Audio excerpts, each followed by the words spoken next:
très sensible à ce qui se passe aujourd'hui dans l'espace scolaire et dans l'éducation au Mali. Vous avez raison, aujourd'hui, l'éducation malienne traverse une crise qui m'attriste. Parce que, oui, effectivement, l'éducation se trouve dans un piteux état. N'ayons pas peur de nous, elle est dans un piteux état.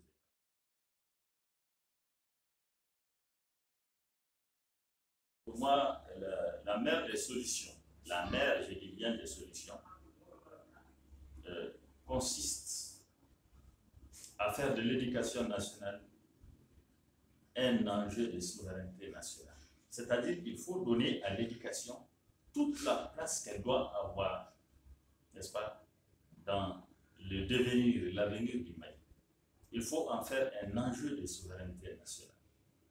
Parce que l'école, c'est, si vous voulez, le lieu ou le creuset où l'on forme l'homme modèle dont rêve la nation.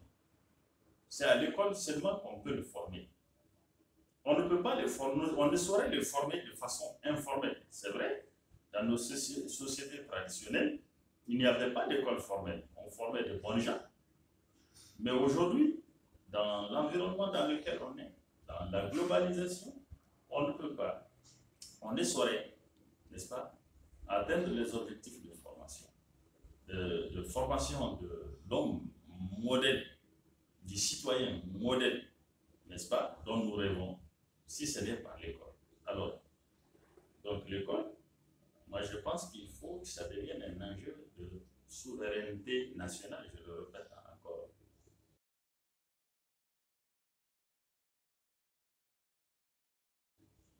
Et cela ne peut pas être tant que l'éducation, je dis bien l'éducation, n'est pas dépolitisée.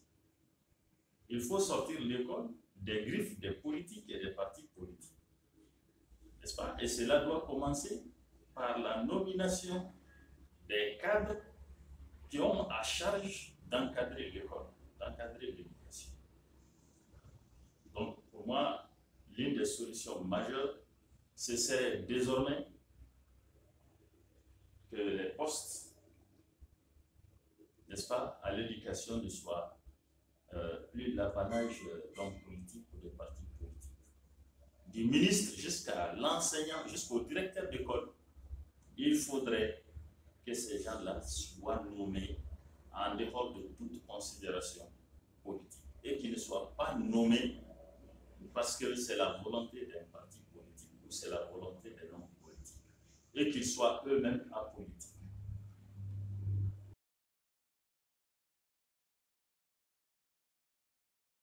Mais l'élément pour moi, à mes yeux, le plus important à l'école, c'est l'enseignant. Il faut reconsidérer la situation de l'enseignant. Un enseignant bien formé et bien motivé, à lui tout seul sous un arbre peut faire une école.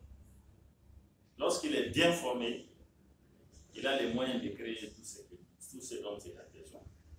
Parce que il a une matière grise bien faite pour le faire.